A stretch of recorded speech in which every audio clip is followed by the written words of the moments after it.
terpercaya.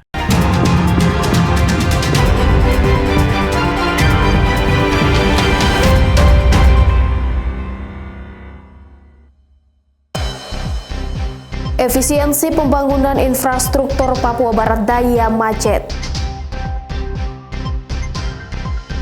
Pemerintah Kota Sorong resmikan sekolah gratis. Keunikan memasak dari bambu oleh suku Moi.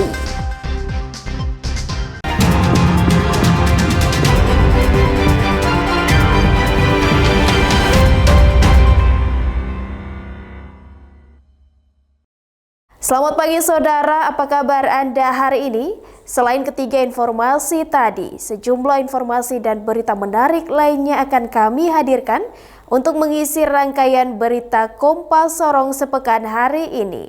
Selama 30 menit ke depan bersama saya Ece Dias, inilah Kompas Sorong sepekan selengkapnya.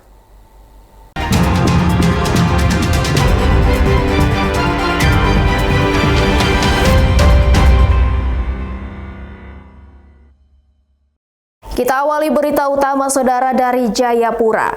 Gelar inspeksi mendadak di sekolah, Wali Kota Jayapura Abisai Rolo menemukan adanya pungutan dari sekolah kepada siswa sebesar Rp550.000. Wali Kota pun meminta uang pungutan dikembalikan kepada orang tua. Saat sidak dilakukan, pihak sekolah membenarkan adanya pungutan biaya kelulusan sebesar Rp550.000 kepada siswa. Pihak sekolah beralasan bahwa pungutan biaya ini merupakan kesepakatan orang tua siswa sejak bulan Januari lalu untuk biaya acara kelulusan siswa, uang map, dan foto ijazah. Atas temuan ini, Wali Kota Jayapura Abisai Rolo meminta pihak sekolah untuk mengembalikan uang yang sudah terkumpul kepada orang tua siswa dan seluruh biaya kelulusan ditanggung oleh sekolah. Wali Kota memberikan peringatan kepada seluruh sekolah di Kota Jayapura untuk tidak melakukan pungutan kepada siswa saat kelulusan dan penerimaan siswa baru. Jika ada guru maupun sekolah yang melakukan pungutan, maka akan diberikan sanksi tegas. Dan memang dilaporkan kepada sekolah bahwa itu sudah janji orang tua sejak bulan Januari. Sehingga orang tua mengumpulkan uang 550 per murid. Tapi tadi sudah saya ketemu kepala sekolah untuk jangan lagi dilakukan pungutan-pungutan seperti itu. Itu pungutan untuk acara mungkin karena anak-anak kelas 3 ya. Saya pikir itu jangan dibebankan orang tua juga supaya mereka jangan sampai terbeban dengan itu. Tadi yang melaporkan itu karena berkaitan dengan biaya itu yang 500 sekian, ibu tidak bisa, tadi dia lapor dan saya turun ke SMPAB Pantai dan sudah sampaikan ke kepala sekolah bahwa uang yang sudah dikumpulkan kembalikan kepada orang tua. Jadi jangan sampai itu dianggap bahwa itu sudah sudah terlanjur, tidak ada terlanjur. Nah, kembalikan ke orang tua supaya jangan itu berlaku lagi nanti dan sekolah lain juga jadikan contoh lagi. Wali Kota juga meminta seluruh orang tua siswa untuk melapor jika menemukan adanya pungutan dari sekolah. Tim Liputan Kompas TV Jayapura, Papua. Cegah bentrok antar pendukung calon bupati dan wakil bupati, aparat gabungan TNI Polri menggelar patroli dan razia secara besar-besaran di Kota Mulia, Puncak Jaya. Hasilnya aparat menyita ratusan alat perang busur, panah, dan katapel dari warga. Menjelang sidang putusan perselisihan hasil pemilihan umum Bupati dan Wakil Bupati Puncak Jaya di Mahkamah Konstitusi pada Senin mendatang, aparat gabungan TNI Polri menggelar razia besar-besaran di seputaran Ibu Kota Mulia, Puncak Jaya, Papua Tengah. Patroli dan razia dilaksanakan pada tempat keramaian, posko pemenangan masing-masing calon, rumah warga hingga beberapa gubuk yang digunakan untuk menyimpan alat perang panah dan busur.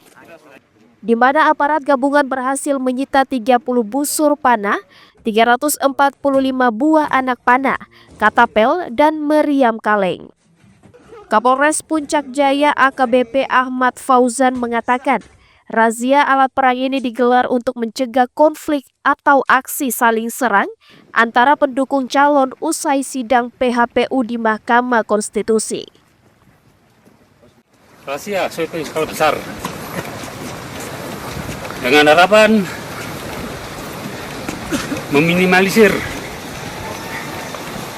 penggunaan alat tajam, penggunaan panah yang akan dipakai oleh kelompok 1, kelompok 2 dan meminimalisir terjadinya konflik kelompok 1, kelompok 2. Antisipasi tanggal 5 hari Senin putusan MK dan itu bisa dijadikan barometer bahwa tanggal 5 aman, selanjutnya aman. Kedua masa pendukung calon bupati dan wakil bupati diminta untuk menahan diri dan tidak terprovokasi melakukan aksi saling serang. Jika ada masa pendukung yang terlibat aksi saling serang, maka akan diproses hukum. Tim Liputan Kompas TV, Puncak Jaya, Papua Tengah. Saudara, pembangunan kantor pemerintahan Provinsi Papua Barat Daya berjalan lambat, dampak dari efisiensi anggaran. Gubernur Papua Barat Daya Elisa Kambu minta agar pemerintah pusat membuka kembali penyaluran anggaran dana alokasi khusus sehingga dapat menunjang pembangunan prasarana pemerintahan. Dari pantauan kawasan yang rencananya akan menjadi kantor pusat pemerintahan Provinsi Papua Barat Daya belum ada aktivitas pembangunan. Lahan yang disediakan pun belum juga dilakukan penimbunan. Hanya dipagari dan terlihat satu alat berat serta beberapa tiang pancang.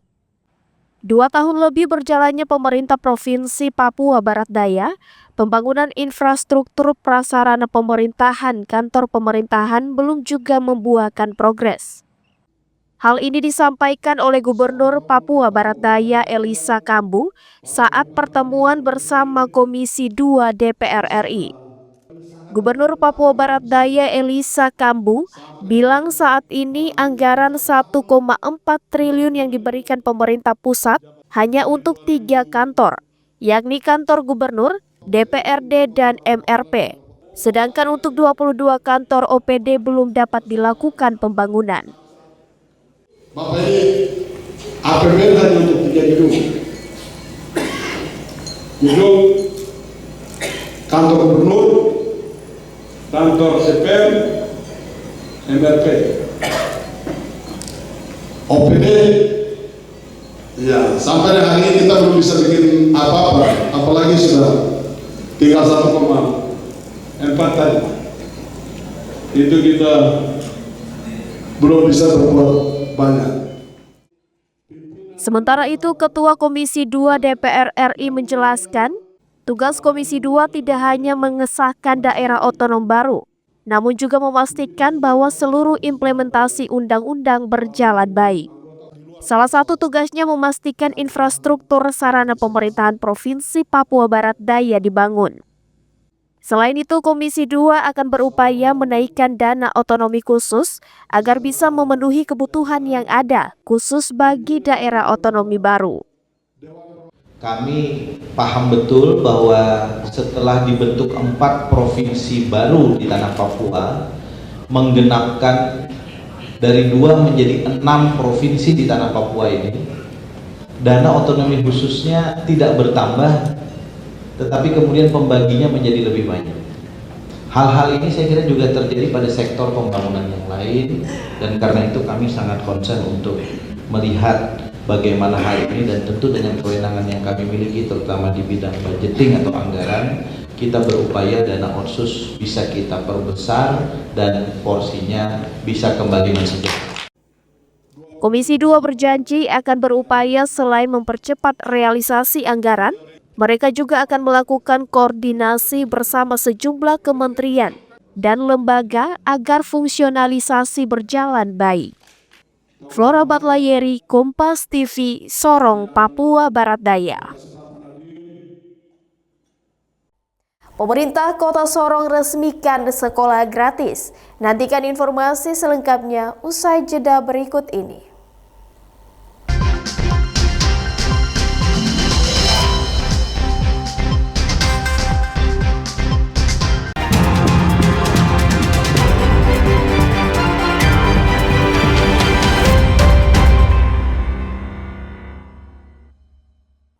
Masih bersama saya Ece Dias di Kompas Sorong Sepekan. Saudara, pemerintah Kota Sorong resmi launching sekolah gratis untuk tahun ajaran baru di semua tingkat pendidikan, mulai dari TK hingga SMA terkhusus untuk sekolah negeri. Hari Pendidikan Nasional membawa kabar gembira bagi masyarakat Kota Sorong, di mana dulunya sekolah wajib membayar. Kini semua digratiskan oleh pemerintah Kota Sorong mulai dari TK hingga SMA negeri. Usai launching program pendidikan gratis, Wali Kota Sorong Septinus Lobat bilang ada beberapa komponen yang dibutuhkan setiap tahun ajaran baru dan kini digratiskan. Di antaranya pendaftaran, SPP, pembangunan, buku, dan seragam. Untuk anggaran sekolah gratis ini, pemerintah Kota Sorong bekerja sama dengan Provinsi Papua Barat Daya melalui sharing dana alokasi umum dan otonomi khusus. Atau dibutuhkan setiap tahun ya. Jadi ada pendaftaran, salah satu komponen penting itu kan ada uang pendaftaran. Kemudian juga ada SPP ya. Kemudian juga ada uang pembangunan biasanya ya, itu 3 itu. Kemudian juga uang buku, kemudian seragam ya, seragam itu ada 3 jenis itu kita gratiskan. Kemudian juga tas.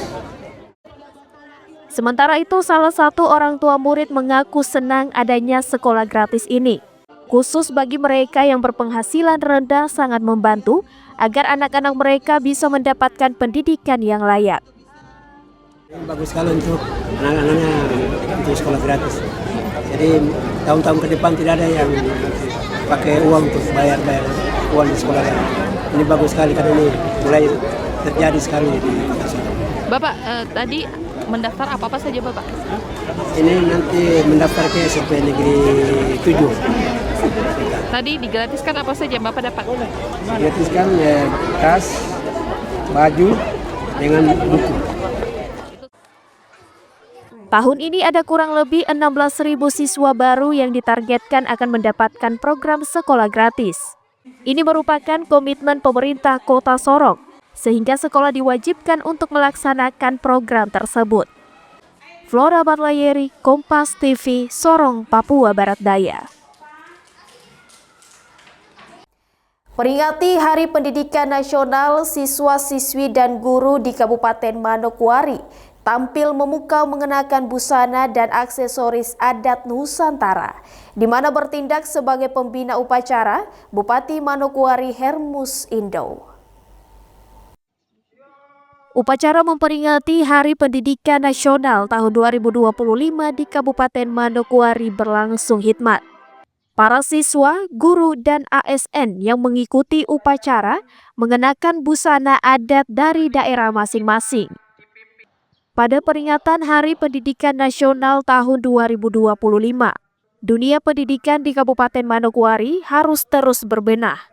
Tidak ada lagi diskriminasi yang terjadi sehingga siswa memiliki kesempatan untuk mengenyam pendidikan dengan maksimal. Sebagai implementasinya, pemerintah Kabupaten Manokwari kini tengah menggodok peraturan daerah untuk menghadirkan pendidikan gratis di seluruh jenjang pendidikan. Tujuannya untuk meningkatkan kualitas pendidikan bagi anak bangsa.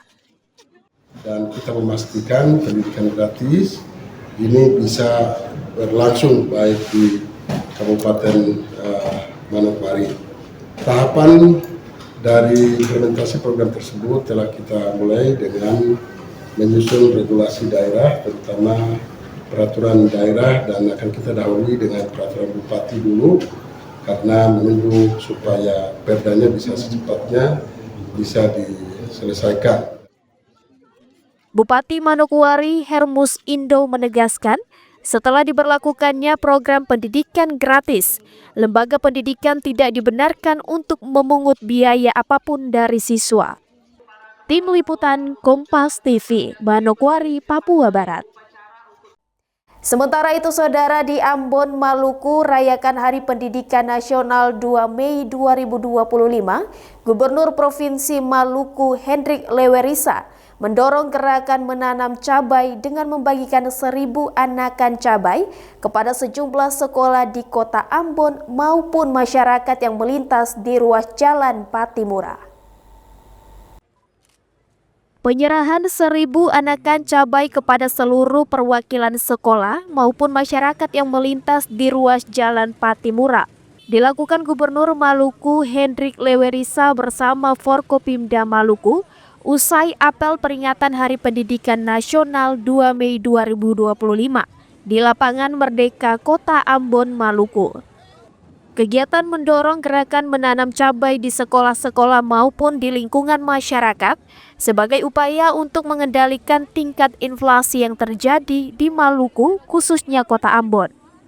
Diharapkan sekolah dan masyarakat mulai memanfaatkan lahan yang dimiliki untuk menanam cabai, sehingga suplai cabai ke pasar bisa cukup dan dapat mempengaruhi harga yang saat ini cukup tinggi.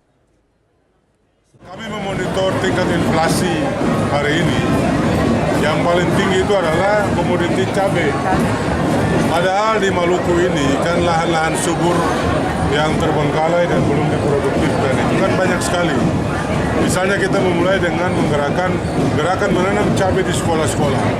Tadi kami sudah membagi bibit tanaman cabai dan kami berharap sekolah-sekolah untuk menanam cabai di lingkungan mereka. Kami juga menghimbau rakyat dan masyarakat untuk menanam cabai karena cabai itu komoditas yang harganya lumayan bagus sekarang.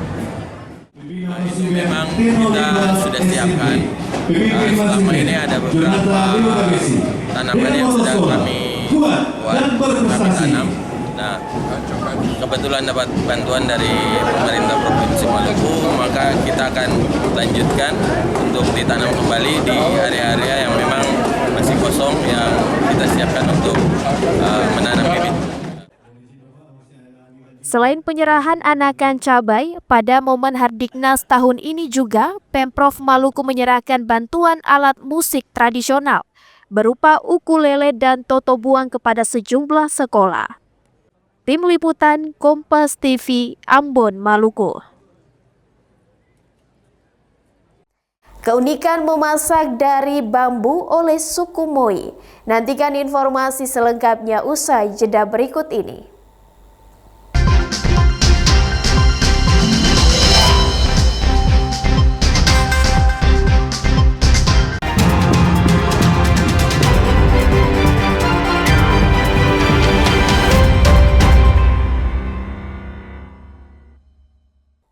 Masih bersama saya Ece Dias di Kompas Sorong Sepekan. Saudara, kali ini kita akan mengajak Anda untuk melihat cara memasak tradisional masyarakat suku Moi yang merupakan suku asli Sorong, Papua Barat Daya. Mereka menggunakan peralatan yang masih tradisional, mulai dari bambu hingga daun. Peralatan ini digunakan sejak zaman dahulu untuk memasak hingga menyajikan hidangan.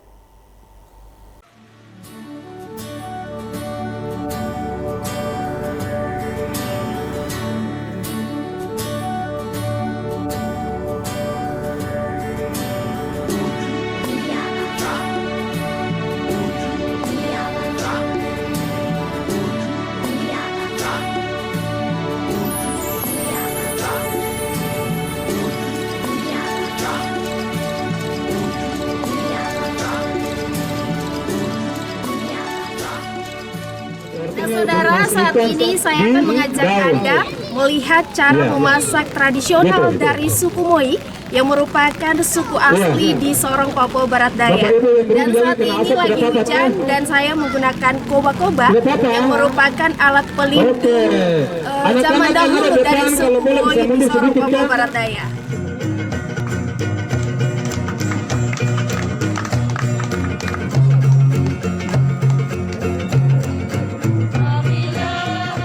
Papua memiliki sejuta kekayaan alam.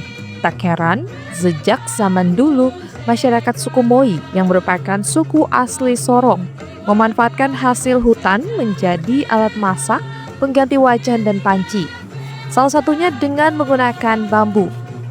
Di dalam festival Tumpek Lawalu, orang Moi menggunakan bambu untuk memasak air, ikan, dan sayuran. Uniknya lagi, api yang dihasilkan juga turut menggunakan tradisi lama. Di sini kita akan mengajak Anda mengunjungi kelompok Mama Papua yang memasak sejumlah makanan khas dengan menggunakan peralatan tradisional. Saudara, saat ini saya sudah berada di salah satu dapur Mama Papua dan di sini mereka memasak sayur gedi yang isiannya adalah sagu.